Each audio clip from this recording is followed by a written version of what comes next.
Spontaneity, off the cuff, out of the blue, go with the flow, feel it, feel it, feel it, go with the feelings.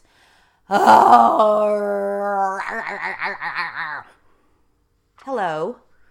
my name is Karen Lovely, and I am recording a hashtag Real Raw Relatable podcast, impromptu, unsolicited, unscripted, and I'm just going to go with it and share from the heart. And with me is my dear friend and former client, Dano. Good morning, Dano. How you doing? Excellent. Thank you. How are you? Well, you know me. If you're going to ask me how I'm doing, I'm not going to say, oh, I'm great. No, I'm not great. I'm never great automatically. You know, that's why I get so angry at life and being human, is that being happy and great and feeling a sense of peace and fulfillment and purpose and abundance and prosperity is something that's created from nothing. It actually has to be created. In other words, we actually have to train our brain. The brain in action is our mind. And we have to train our mind to decipher what is real and what is imagined, because there's this diabolical trickster within every human brain because of the fear-based default mechanism for just mere survival, breathing with a pulse.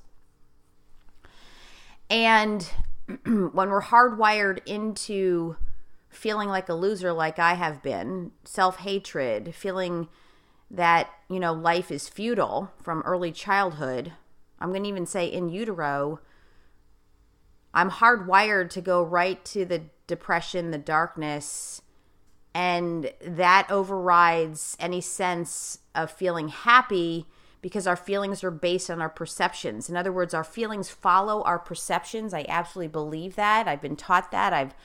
It works every time. That the way that I have it, my views, my opinions, my perceptions of the world. Excuse me, I have a crying dog here. Because they've been negative and disempowered, these beliefs create neural connections and associations in the brain. Those neural connections are created and they're automatically, instantaneously stored forever and always. And then we just keep practicing and we don't even know it. It's subconscious and unconscious, the same beliefs, the same perceptions. And what follows those perceptions are the feelings. And if I have, so my early childhood perceptions were, life is futile. I don't understand why I'm here. And I clear as day remember saying, about 8 or 9 years old, I was standing there in the living room by myself, staring into the dining room, and I say to myself, we work, and so I don't get it. So we work, we're unhappy, and then we die. And that was my perception. So that sounds pretty depressing, doesn't it, Dan? Yeah, it does. Yeah, the adult world. Yeah, I mean, I was just such this little introspective Confucius type of kid, like so philosophical and dark. And so if I have that perception, sure enough, I'm going to feel sad, depressed, alone. And I felt all those things, you know, having dealt with low-grade chronic depression my entire life that went absolutely undiagnosed, untreated. Undiagnosed depression is the number one cause of suicide. And so it only follows suit that I would just go, well, death seems like the best option because we die anyway. So why be unhappy? And that's my long answer to how are you today? You know, I wake up every morning going, oh my gosh, how do I feel? And then what are my perceptions? And then I got to work it out. It's like I train every single day. You know, sometimes multiple times a day to keep my perceptions powerful. And the more we go for our biggest dreams, the more the fear tries to take over and bring us right back to what is most familiar, family familiar from childhood.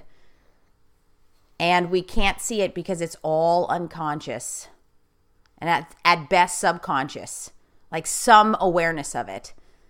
And we just live our lives that way by default. And then, but the more conscious we are, feeling like, oh, I know something more is out there for me, but we can't bridge the gap. There's nothing worse than feeling like I'm here, I see myself there, and I know with a glimmer of hope there's something good on the other side, but then where I'm standing to where I'm looking, there's a big, gaping, treacherous trench.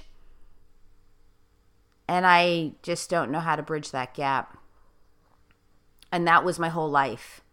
Dan, can you relate to that? Oh, yeah. Yeah, I can even relate to when you started off talking about when you were in your parents' living room. Mm-hmm. And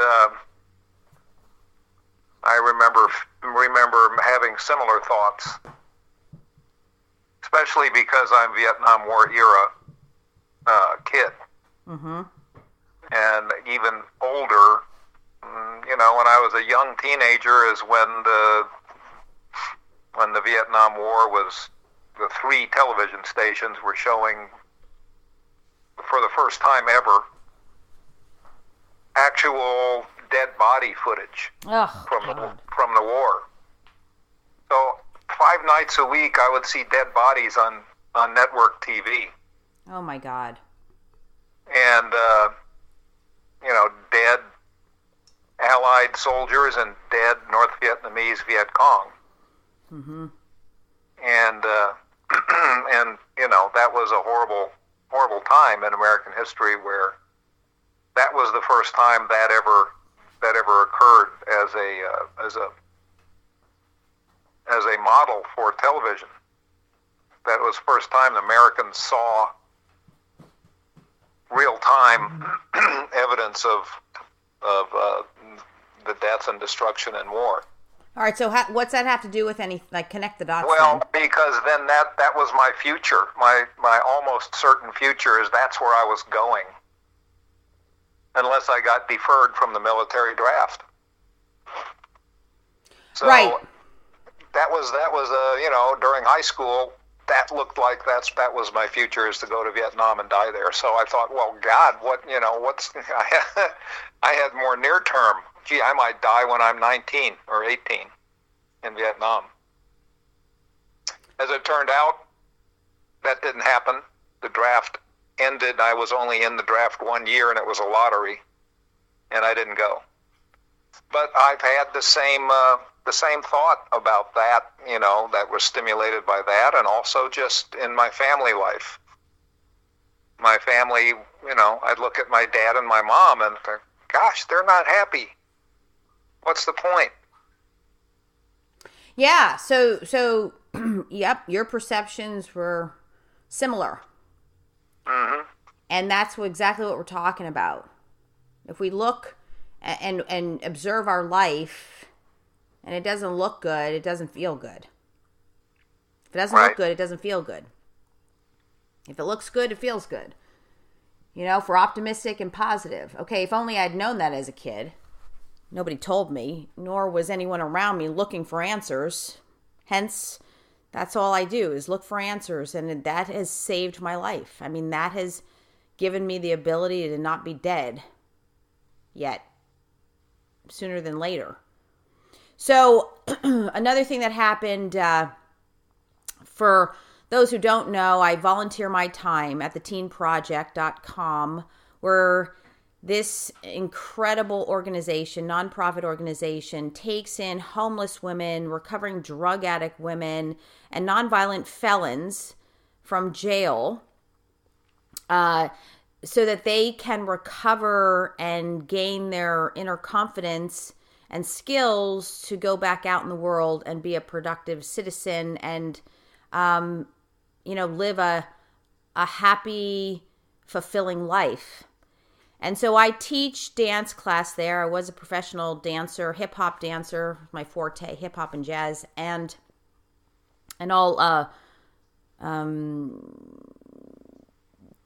all late training, but it's because it's dance has been a gift for me.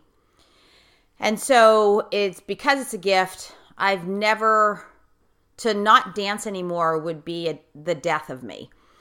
And so I get to teach dance again, which I did way back when I was in fitness, when I had my own fitness training business. But now I teach dance with a purpose. Before it was a purpose to make money and have a business to pay the bills.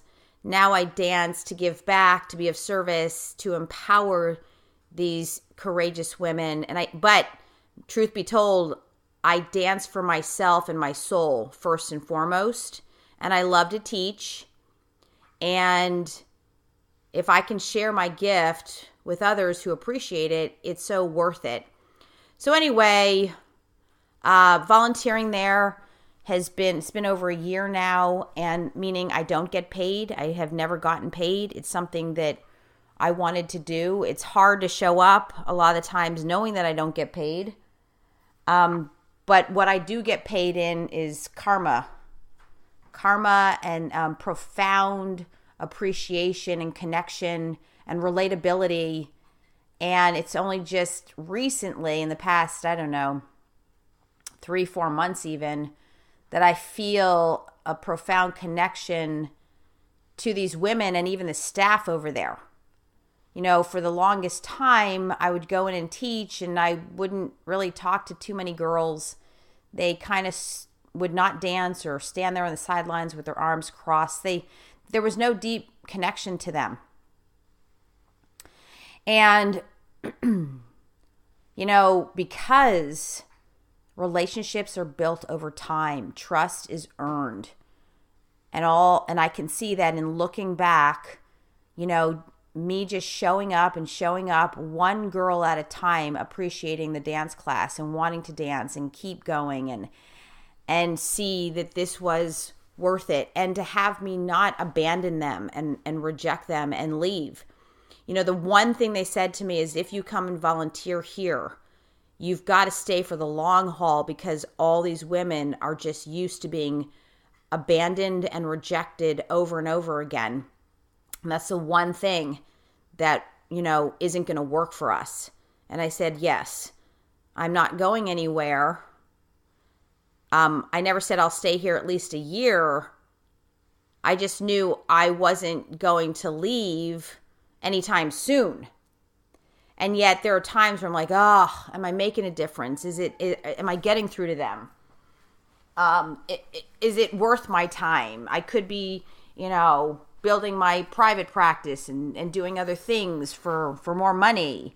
And so the reason I'm talking about this is because we did that incredible series, Evolve Your Money Relationship, with Dr. David Gruder, and PhD psychology. And it was so profound. And he talks about our spirituality creates our wealth, and it's our wealth that creates our money. And when we think of wealth, I've shared this with a lot of people. Wealth creates money, and his definition overall is what our wealth is: our talents, our gifts, our abilities, our skills, things that we are passionate about, that the things that we know and that have a special connection to our self, our inner self. That all is wealth, and that wealth converts into money. And when I look back in every business that I've created, it was because of all the wealth that I had. See, so this is interesting because for my spirit and my soul, I started taking these dance classes, and it was like dance fitness. And a friend invited me, and I was the worst one in the class. I was so humiliated because inside I knew I had talent to dance, but I couldn't do anything that they were doing. And I remember thinking, oh no, I hate this. I'm never coming back here. And it was because I felt like such a loser. It triggered all my loser crap inside of me, knowing, again, the very thing I just said, knowing I had natural ability for dance and I couldn't follow the teacher. And then this was in Laguna Beach, where there were all wealthy wives, mothers during the day that didn't work, who have kids, and their kids are in school, and they're in their freaking leotards dancing. I show up in my sweatpants, and they're better than me. I was livid. I was like, oh my God, how can these housewife moms be better movers and dancers than me? And then I remember telling my friend who invited me, I said, oh my God, I'm never coming back. But then something, I wish I knew, something had me come back. And then, it was the only dance class in town. There were no other big dance studios. It's a very small community over there. And I went back, and again, and again, and again. And I was there, I would say, almost 7 days a week, because he did dance class every morning. And I just did it, full board for a year, never stopping. And I became his first assistant. I kept moving up from the back of the class to the middle, up to the front. And there I was, first time ever he had a first assistant, where I was to teach the beginners. And then I was even asked to do private classes, and he had one specific client that he would teach privately. But then she said, no, I'm going to have you. She asked me to teach her privately. And so I bring that up to say, having done all the work, showing up over and over, training, I became extremely wealthy in the area of dance. My skills were so incredible that I was able to monetize that. Not only monetize, but I was able to just be me, do my passion for my heart and my soul. And then they came to me. They came to me and said, will you teach me? And that's how my business was built, is that I first became a dance teacher and got paid for that. And I didn't even have to do anything. I didn't have to put up any, flyers. I didn't have to even ask anybody or talk to anybody. They came to me. So that whole wealth, I was feeding my soul through dance, connected to my body, something I knew I had in me, like my body's my instrument. And that all counts as spirituality. And that spirituality, it doesn't matter if you believe in spirituality or not, forget it, you can just throw that out. For me, I'm extremely spiritual. And so that spirit fed into my wealth, but the wealth are my skills. To be a dance teacher, to be able to teach dance, because of that training, I can teach anyone how to dance. And that's why, now that I think about it, when I go to teach my girls, I teach them all these steps. Most of them have never, almost 100% of these women have never had the privilege of taking formal dance classes. A lot of them are homeless for years and growing up, hardcore drug addicts in drug homes, the parents are using. And so they have no ability to take dance classes. So I teach them these routines that they're learning for the first time. And by the end of the class, it looks like they've been taught that routine at least several times, but no, because I know how to break it down. But the reason why I am that skilled is because I was willing to train for it. And especially teaching the beginners, fundamentals, go back to the basics. And that, oh my gosh, that is so profound here, because when we don't feel good and our perceptions are skewed and we see things outside of us where it doesn't look positive, it looks more negative, we're more pessimistic than optimistic, we go back to the basics. And the basics are, oh my gosh, why I'm feeling, how am I feeling? And then wait a minute, what are my perceptions? What are my opinions right now? How am I viewing the world in front of me? How am I viewing this other human being or my situation, really my circumstances? And if you can look at that and see, oh, well, of course I feel crappy because I don't see anything good out there. And that is back to the basics. So when I'm able to teach these women how to dance, it is so gratifying for me and for them. And it's like, wow, I don't see it most of the time because it's they're blind spots. I don't remember how hard I trained, how many days, all the money that I had went right back into my dance classes because I had to pay for that. I don't even know where I got the money. I don't even know what I was doing, like working. I don't have no idea, but somehow I came up with enough money to go to dance class every single day and become professional. Because from that, I went and auditioned in LA and I started getting work. And then I made the big move to LA to be, the small fish in the big pond. And it just worked, but I kept going. But to look back and go, oh my gosh, because I was the beginning dance teacher for the beginners, I had to figure out how to break it down so that they could learn it from nothing. And those skills stayed with me.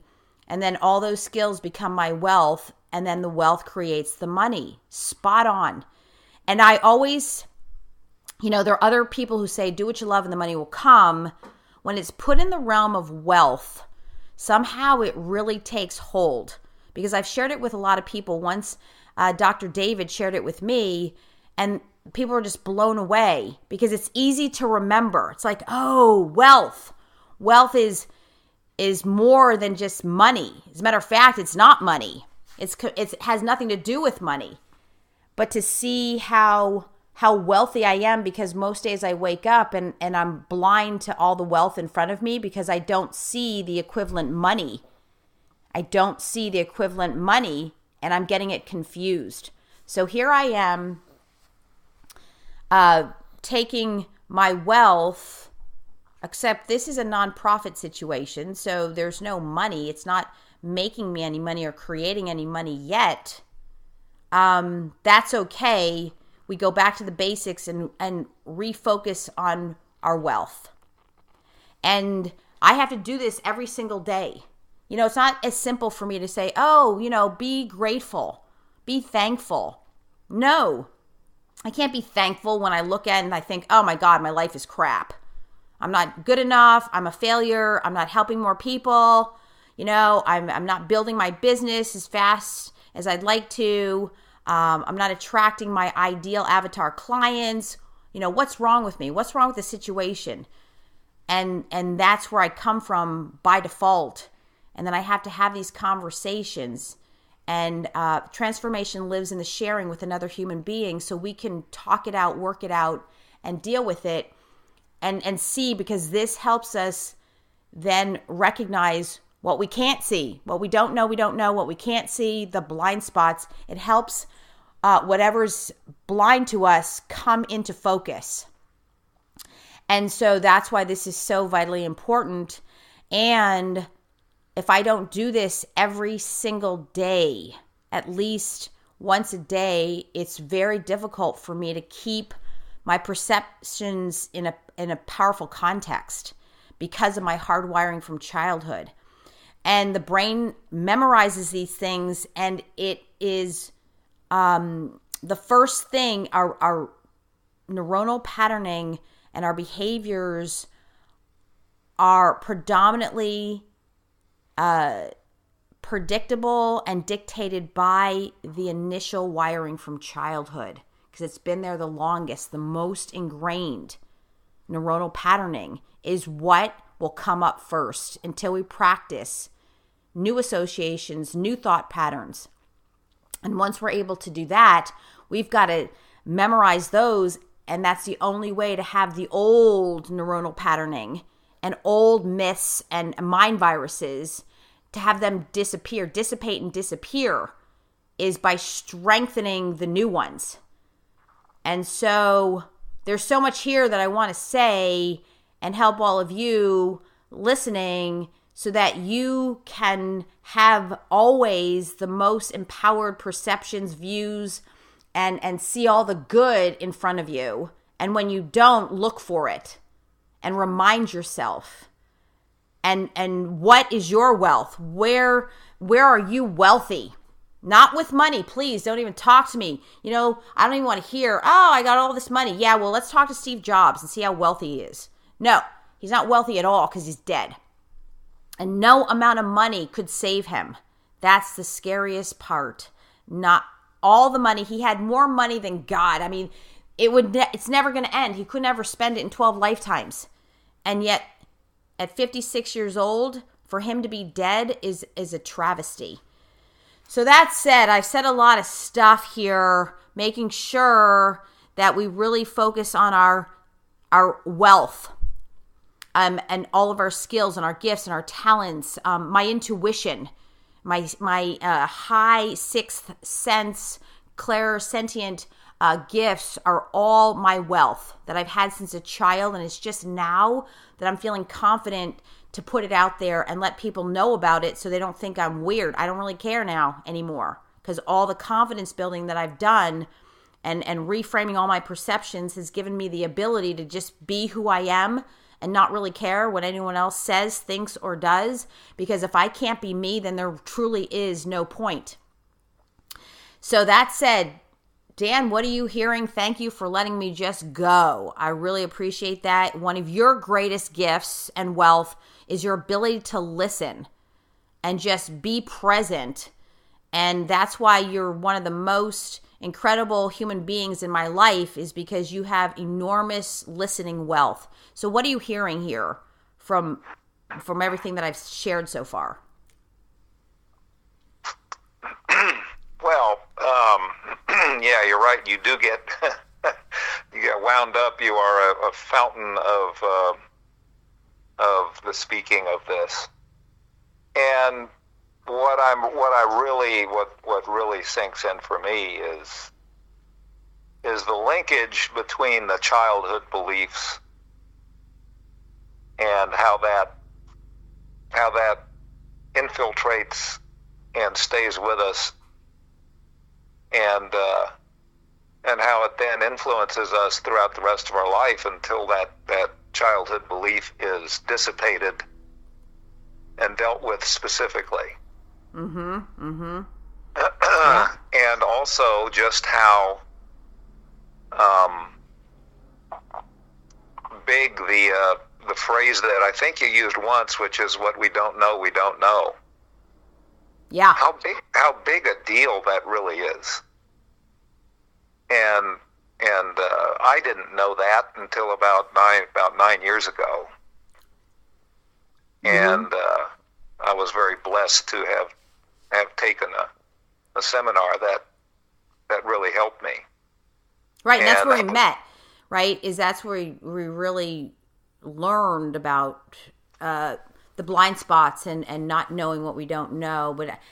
And that sounds that took me a while to get, but it's the unconscious stuff that we have no awareness of that kind of runs our life. That's what we're really talking about. Right. Mm-hmm. I always, my general take before I took this seminar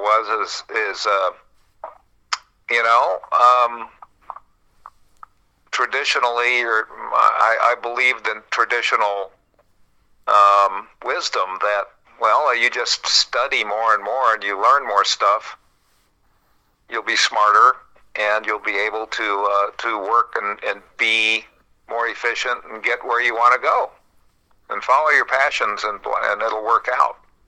And I was getting more and more frustrated with how my life was not getting clearer and not getting a lot better.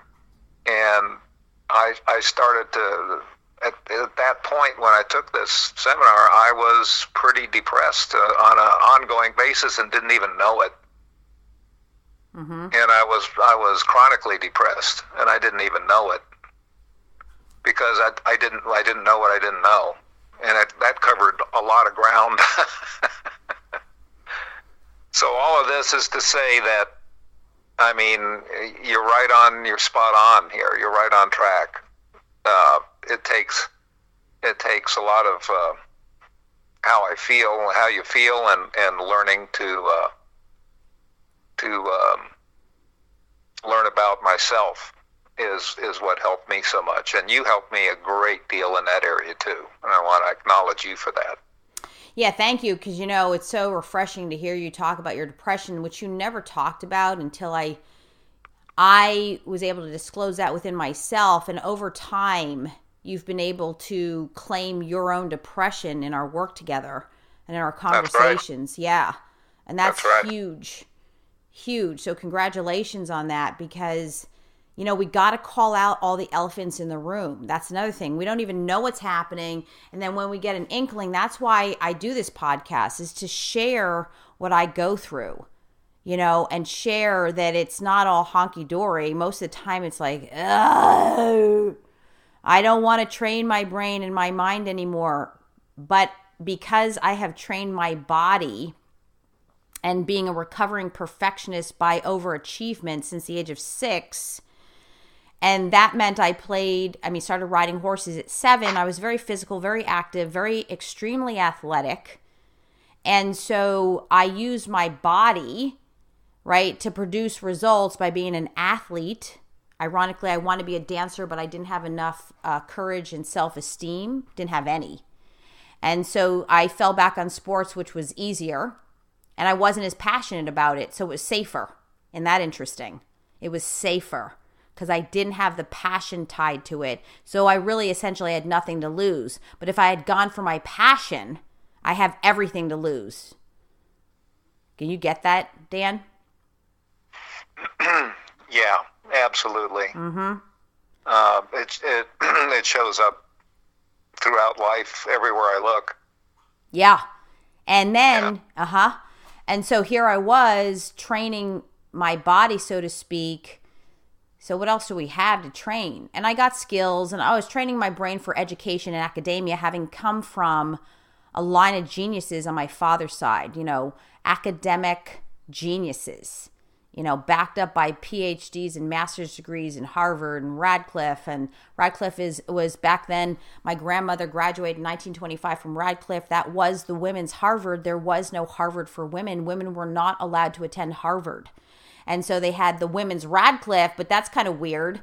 So it was the equivalent to Harvard, but for the women. But they were over there at Radcliffe while all the men were at Harvard, and then my dad, Cornell, Princeton, Oxford, advanced studies, taught at Cal Berkeley.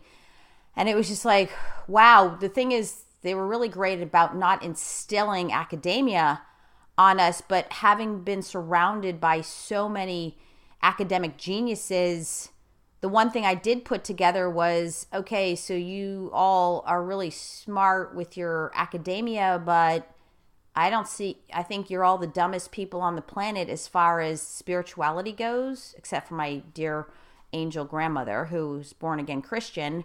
But the rest of them, when we talk about spiritual, not that you read the Bible spiritual, there was no sense of depth. There was no interconnection to self and relatability. There was no, let's talk about this crap. Let's talk about the depression. Let's talk about the darkness. I can relate. No, there was none of that. I just felt they were absolutely emotionally, spiritually inept. They were so on the opposite end of the spectrum that I knew, being an empath and so intuitive, I knew at some level that was just not going to work for me. And so, they can have all their academia, but it never made the huge difference in terms of the quality of their lives. And so how sad that is to think about. And I just knew that's not for me. Now I've come, back to the middle. It's great. It's great to have the accolades and the academia, not to put it down, but let's just make sure that we have the emotional aspect and the spiritual aspect, because that's what really matters in the end, from my point of view, is really having this ability to relate and connect. And that's first to self. Like that was my whole thing, is I had no relationship to myself, and I had no good perceptions in relationship to my parents. So hence the darkness, the emptiness, the constant depression.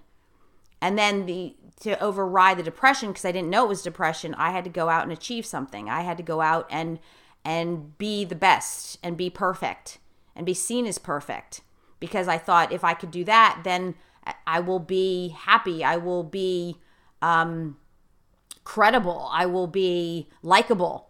I'll have better relationships. And so here we cut to the right now in my life. And because I've been trained to produce results and through achievements, tangible, objective achievements, like making the softball team, winning, the tournaments, and being a swimmer and winning the medals and winning the ribbons, even horseback riding to win the ribbons, in the horse shows. That to me was, if I have something to show for it, then that's what I'm going to go for, because then I am good enough. I matter. I'm important, and I've got value. See, that was my perceived wealth as a child, is accomplished stuff, and that'll prove that I'm enough, I'm good enough, and I have what I now know to be wealth. I would be wealthy. Well, the exact opposite was true, because I was missing the emotional, spiritual connection to self.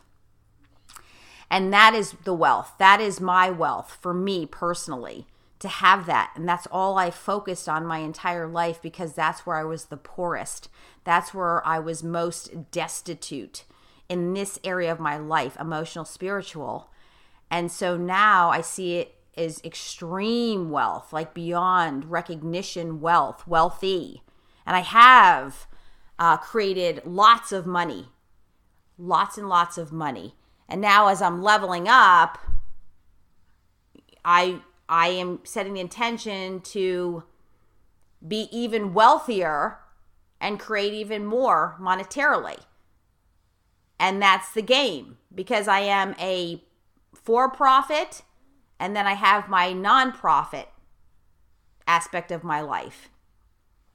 And so when I think of that, but a lot of times now, as I'm working to level up in all areas of my life, my old patterns from my past want to rear their ugly heads to stop me and keep me what's in most family familiar, what I have known as a safety, because my brain is actually in fear of the unknown. My brain gets triggered automatically into everything and anything it doesn't recognize or have any reference points for, and wants to just bring me back to the old patterns. And so I have to override this consciously. That's why consciousness counts. I have to go and override it and look for what I can't see, and then go and reframe all my perceptions and have a positive perspective around my life, so that I can keep going and not be held back by insidious, invisible, unconscious fear, because that's what ultimately holds us back in life. All human beings, nobody is exempt, including Steve Jobs. He didn't know what he didn't know, and he was searching. He was searching, but he just didn't have the information. He was looking for what he already knew. He didn't know to look for what he did not know, because I firmly believe if he did, then he would still be with us, because I do believe, as Dr. Joe Dispenza says, the body's the unconscious, meaning our unconscious mind, whatever's happening there, manifests into the body as disease, dis-ease. I absolutely believe that, also based on Louise Hay's work, but she doesn't even go deep enough for me. It's that unconscious stuff that we can't see, and it's the disempowering unconscious stuff that creates the disease, the dis-ease. And then if we don't look for it and pay attention to it and face it, it doesn't go well. We actually feed into more disease and we shorten our lifespan. Oh, wow. Deep stuff here, Dan. Real deep. But what we're getting to is I see, so for instance, yesterday when I showed up to dance class, I was running late and usually I have a window of time. And so I get there. Now at this facility, the girls walk out. They have to admit themselves voluntarily and then they can discharge themselves voluntarily. But often they just leave. They'll just walk out because they can't handle the heat of recovery. And I know exactly why. The reason why is everything we're talking about right now. They're going back to what has been familiar, what they have known. Because their pain is, they're more confronted recovering than going back to what's familiar and what has been their habitual patterns in their life. So they walk out. But yesterday, one of my girls who left and emancipated out and was doing really well, I see her again, and she was so excited to see me. Because remember now, sometimes I have no idea if I make a difference with these women. I have no idea. And especially when we're just dancing and doing the physical and not talking too much about the emotional. Every now and then I throw in the emotional stuff for them because it's very confronting for them to face. But over time, paying our dues pays off, because when I showed up there, she was so happy to see me, and I hadn't seen her in months. And she says, I was waiting for you. I'm so happy to see you. And I said, oh my gosh, are you here visiting? She said, no, I readmitted myself.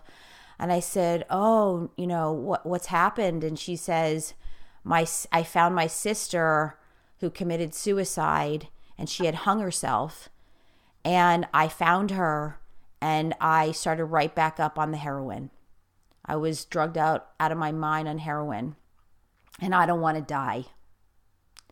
And I said, oh my gosh, I'm so happy you're here. I'm so happy you came back. And the reason why she shared with me is because she knows I have shared with them on numerous occasions about my own suicide attempt in 2008 and my sister's slow suicide, drug, alcohol, and eating disorders to cover up the pain of incest. And the reason why she wanted to see me, not to dance, is because she knew I could relate to her horrific pain and her going through something that I could never go through again, I say, and lose my sister. Like, that would be just something that I couldn't even imagine. And then to find her sister hanging there, she is beyond devastated. And I just held it together. There were tears in my eyes. And we danced a little. So I'm late. I brought that up. So we had 15 minutes. I had 15 minutes to blow their mind as DJ K Love and get in there and pump the music as fast and furious as I could, because I know that creates the dopamine and the serotonin and all the happy hormones. And then as she's standing there at class, they call her out to leave, and she walks up to me to give me one more hug. And she says, they're taking me to the emergency. And I said, okay. And she hugged me, and I said, listen, I want you to know one thing. The one thing I want you to know is, as hard as it is, the best thing that came out of my sister's death was I would not be here teaching you today. I would be dead myself, and that the blessings come later. Don't shortcut your journey. Feel your feelings. Allow yourself to be where you are. But just know one of the greatest, most profound blessings of my life came out of something so tragic. And I want you to remember that. And she just started bawling. And I was just like, oh my God. Like, there it is. There's the wealth that Dan, how many times have I said, I have no wealth. I am poor. I am destitute. My life sucks. I don't know if I'm making a difference. Dan, how many times? Countless. Yeah. right? I just, and I just see her face and she just starts bawling and I'm just like, oh my gosh, what I really get, and I have to talk about it. Can we talk?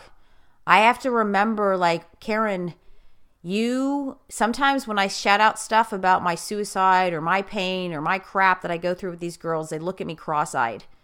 And I think, oh gosh, should I have said that? And now I think, Dan, thank God I've said it. Because I see now it's coming back. 1,000,000-fold, 1,000,000,000,000-fold. You see this?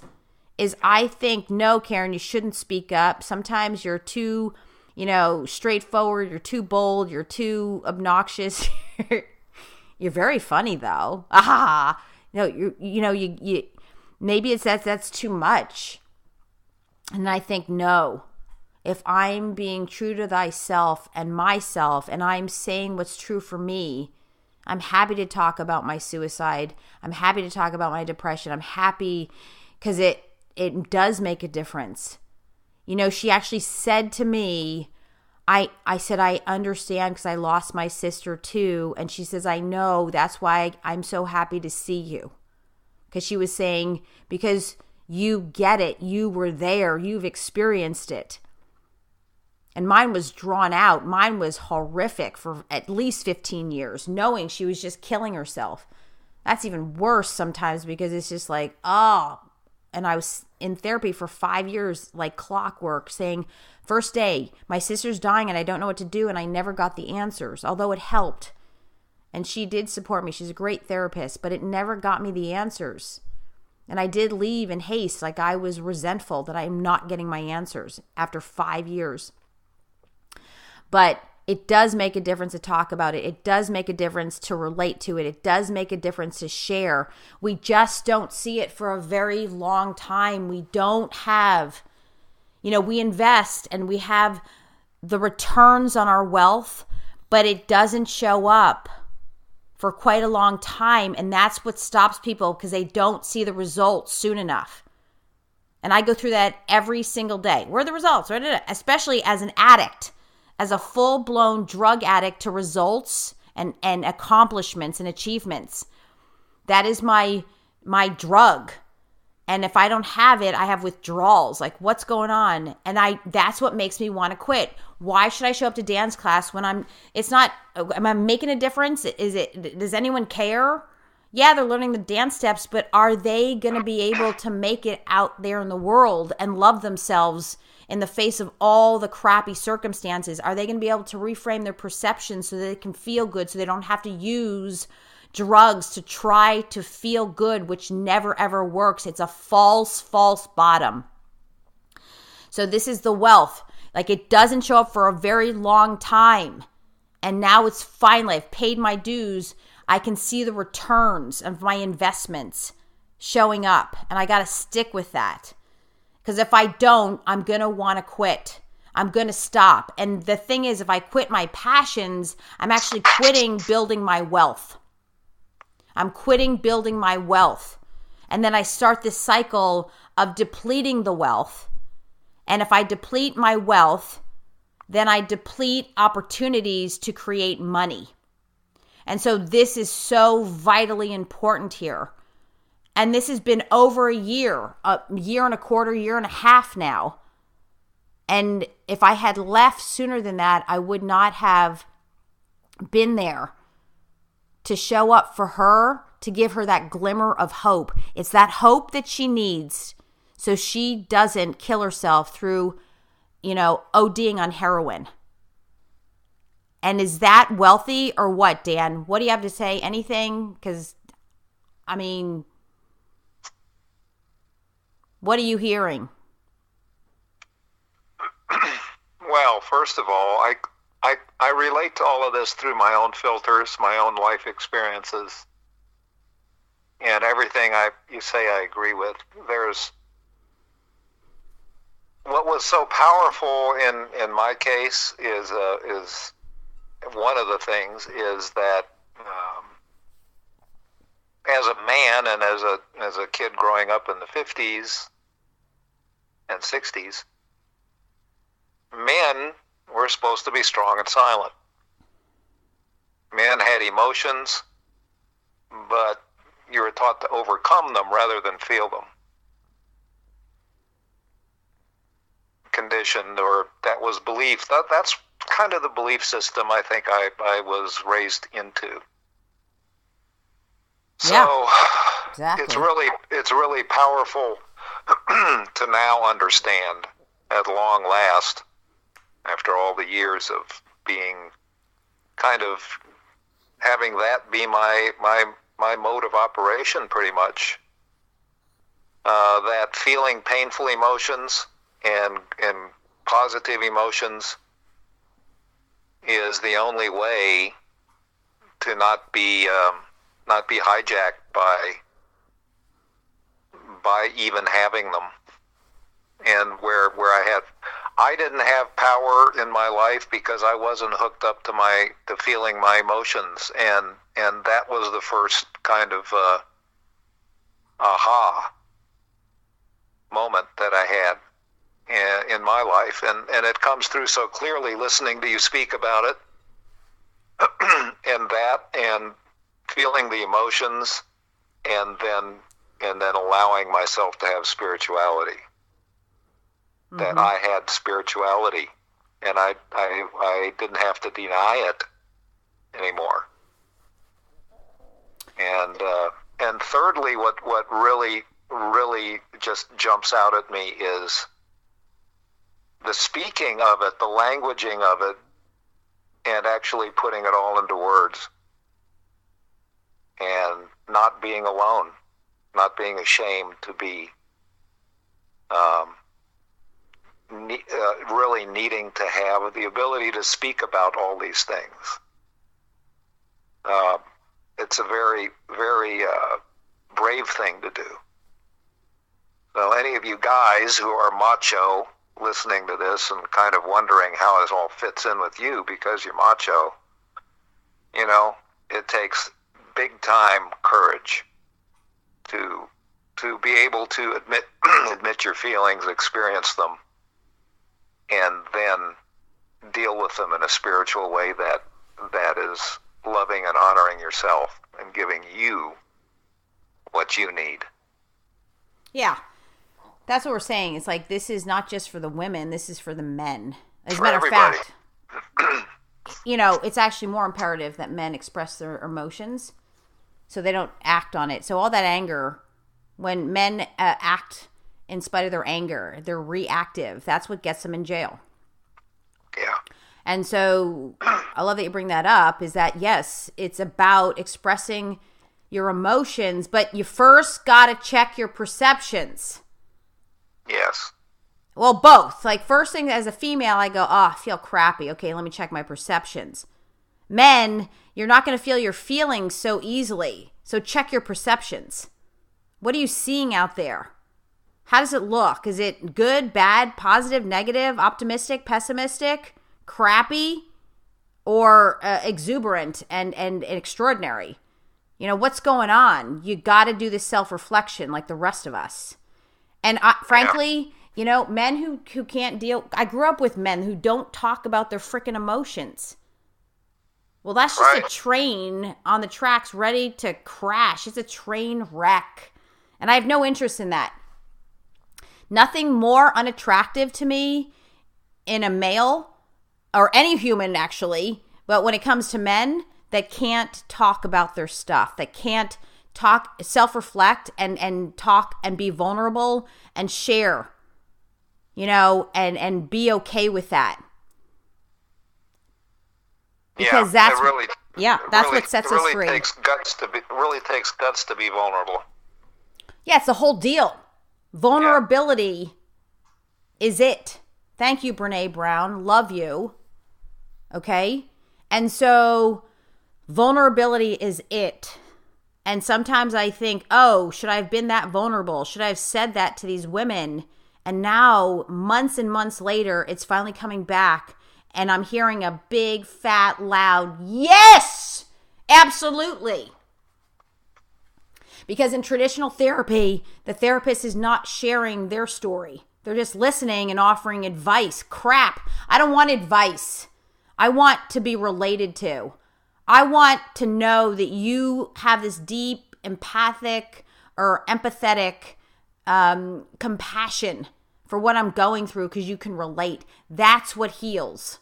I absolutely believe that. And so that is the wealth. That is the wealth. So I really want to emphasize the importance of building our wealth and maintaining and sustaining the wealth, and then wanting to create the money, setting that intention to create that money. It may not come for a long time, but I do believe it will. It's going to show up. It has to, because it is the law of attraction. It is the law of attraction. Now, I call it principles of money magnetism. Being a magnetic force, if you will, a compelling force. And that's exactly what I was when I started as a dance teacher. I was just in my own little world. I didn't even talk. And then one of the most profound women came to me. At the time, she was a big, famous Feldenkrais practitioner. Who knew? People would fly in from all over the country, probably the world, to work with her. I had no idea. And they were paying thousands and thousands of dollars to work with her. And, back then that was a lot more money. And she invited me to take the workshop for free. She invited me and let me do the workshop. I mean, how wonderful is that? That created a sense, that wealth created money in a way. And to have had the privilege to do Feldenkrais work is incredible, right? Because I believe in all these different modalities are so powerful: mind, body, spirit, soul. And that's, if you're going to take anything away with you today, and what I have to share is build your spiritual side, your emotional side, your mental health and wellness side. That is the key. That'll set you free more than anything, which feeds into the wealth. And so continue to create your wealth and never stop. Dr. Gruder calls it mission. For men, it's a mission. For women, passion. I always say passion. I want to feel this burning desire. That's Napoleon Hill, Burning Desire, Think and Grow Rich. But I have it as passion, like this achy, fantastically exhilarating, achy, passionate thing inside my body that I can feel. Like that passion is what dance gives me. And then, being with my horses, it's like automatic. That passion, right? Really committing to that and never wavering, regardless of what's happening in our circumstances and external conditions. And that feeds into our wealth. And then the wealth, right? So we have to just really stand in that for a very long time. We're not going to see the results. We're not going to, see the rewards. We're not going to get any prizes for a very long time. And then when we least expect it, because we're not attached to it, it's not forced, and you're not trying to control it. When we least expect it, it returns hugely, infinitely, abundantly, prosperously. It returns like this experience yesterday with this hugely courageous, brave woman who is choosing to put herself first and love herself by readmitting herself back in to the facility. And then the returns and rewards come, and we have to then recognize them as being a profound return of wealth. Otherwise, we can't maintain, we can't sustain, and we'll never then really see the sustainable money. And again, most human beings, this is where they fail. This is where they fall short. in this area of keep going, keep going, keep going, and stay connected to that passion and your mission, your purpose. Passion, burning desire. Keep going, keep going. And when you least expect it, something miraculous does show up. And that wealth converts into money. The wealth converts into money. I've done it over and over and over again. And now the next plateau. So every time we, want to raise our money to the next significant level, we're going to go through this, and we have to be able to, quote unquote, weather the storm. And if we can't, it ain't going to happen. Again, based on the law of attraction. And yes, there'll be people out there who have made lots of money, but they're not really wealthy in the other areas, and that's the whole Steve Jobs thing. He wasn't wealthy emotionally and spiritually, so the money made no difference. And I'm not saying, I don't want to put down people who have a lot of money, but I came from money growing up, and it never made the difference for me. As a matter of fact, it was worse a lot of times because I couldn't buy my way out of depression. I couldn't buy my way out of suicidal tendencies. That's crazy. So I like this way best because I came from money. So I get to from that experience, I get to learn that the money won't make me happy, give me profound wealth and spirituality. No. And if I go this way, spirituality, wealth, whatever you want to call it, into money, then now I have everything. Now this is the real heaven on earth. This is heaven on earth. And that's my story and sticking to it because I know what it's like to have everything in front of me materialistically, including the money, and still feel even more alone and depressed and suicidal. So I can speak from my own experience. Dan, we're about to close here. Any observations, comments, anything you'd like to, in reference to what I just shared? Well, the first thing that comes up is the distinction, that between money and wealth, I think is really a powerful thing. And common wisdom has it that money and wealth are the same. You have a lot of money, you're wealthy. And that's the common definition. But to go beyond that definition and see that wealth is, in my case or in your case or anyone's case, everybody has some. Everybody has wealth. Every single human being has wealth.